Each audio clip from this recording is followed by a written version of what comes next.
От известно време в община Свищов се извършва проверка за установяване на наемател на помещение, бивша сладкарница, в сградата на някогашното училище Алеко Константинов. Екипът на Свищов Нюз попадна на публикация от господин Радослав Йорданов в социалната мрежа Facebook, в която той кани всички заинтересовани за бъдещето на Свищов граждани на среща, на която ще бъде дискутиран въпросът.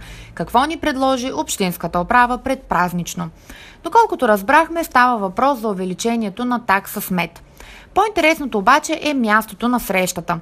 Същото онова помещение, за което в момента тече проверка от общината за установяване на наемателя, който освен, че провежда срещи с граждани там, отоплява въпросното помещение за сметка обаче на някой друг, който се оказва свищовския данъкоплатец. Часът е 15:30 и се намираме точно пред залата, в която предстои в 17 часа да се проведе въпросната среща.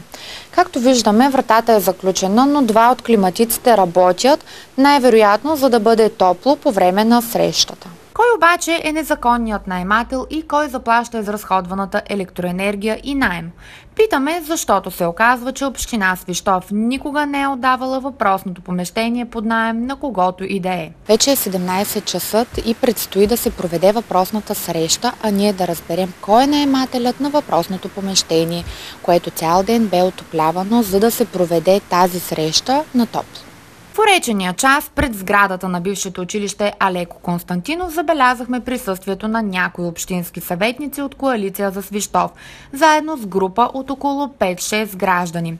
Екипът ни се настани на топло в помещението, където трябваше да се проведе срещата, но такава не се състоя, поне в наше присъствие. Излизайки навън, за да проверим какво се случва, се оказа, че групата на госпожите и господа от Коалиция за Свищов вече я няма, а инициаторите Игнат Игнатов и Радослав Йорданов не желаят да споделят нищо с нас, тъй като според тях нямало за какво да си говорим. Понеже ние видяхме в една от групите Радослав Йорданов. Приятно е. Беше. Вие сте, да, видяхме някаква публикация, че няма какво да ви кажа. ще се...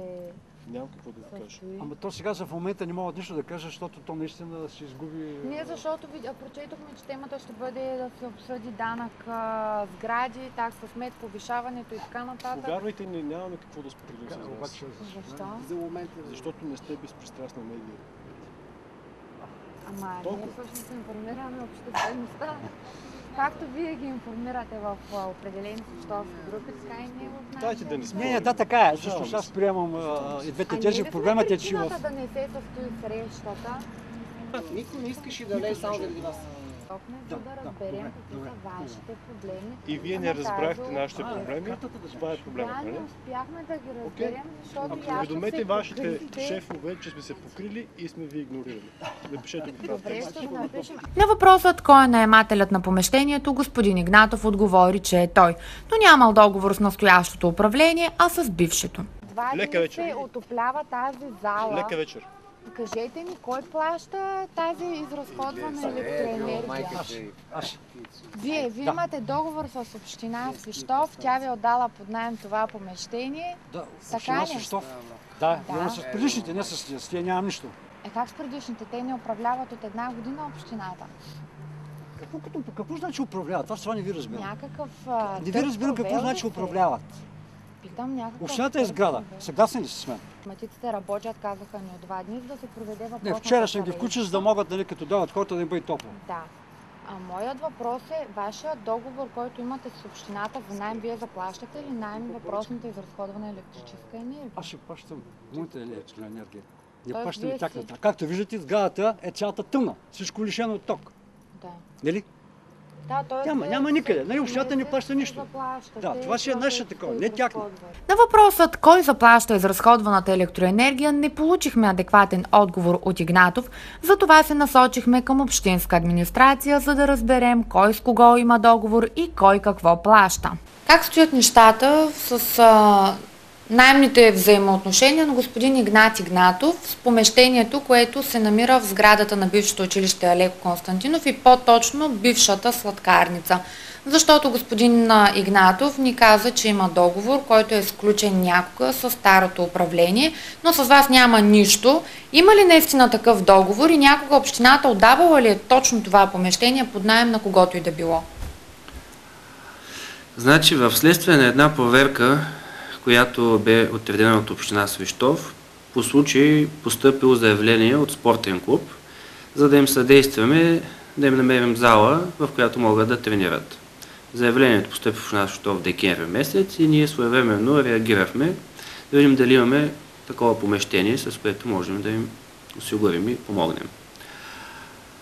Естествено, по-големите помещения, които имаме в Алеко Константинов, веднага се обадих на директора, който се занимава с общинска собственост и разпореждане с общинските имоти.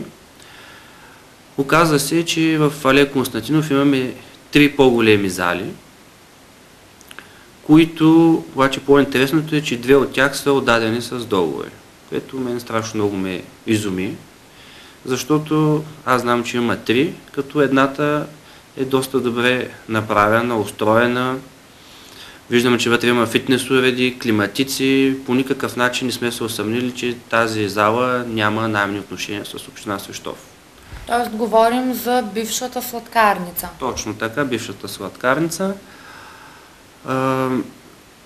Имотът е публично общинска собственост, от което следва, че за да се отдаде под наем, трябва да мине решение на общински съвет, след което трябва да има тръжна процедура, заповед на кмета за спечелил търга, след което вече се отдава под наем. Такива процедури, решения точно за дадения обект няма. Тоест господин Игнат Игнатов се разпорежда с този общински имот незаконно. Да. А разходите за електроенергия се заплащат от общината. Така ли следва да бъде, след като няма никакъв договор? Значи, когато мине тръжна процедура, трябва едно от задълженията, които са описани в договора, е да се отдели партида. След като не е минавала такава, партидата е на община Свищов. Какво следва от тук нататък? Следва да съберем малко повече информация от кога се използва това помещение, какви средства са изразходени, кой заплаща електроенергията, кой го е отдал, по какъв начин, при положение, че не е отдадено по законовия ред. След като съберем нужните доказателства, ще уведомим органите, които по-нататък ще си свършат работа. Оказа се, че уж ощетени граждани се разпореждат като с бащиния с общински имоти, защото имали уговорки с бившето ръководство на община Свищов. И може би присъствието на съветниците от коалиция за Свищов беше чиста случайност. Припомняме, че протеста относно увеличението на такса смет и данък сгради бе организиран от същите тези будни граждани. След проверката от страна на община Свищов, нищо чудно да се окаже, че едни и същи лица организират граждански протести, а в същото време ощетяват своите съграждани.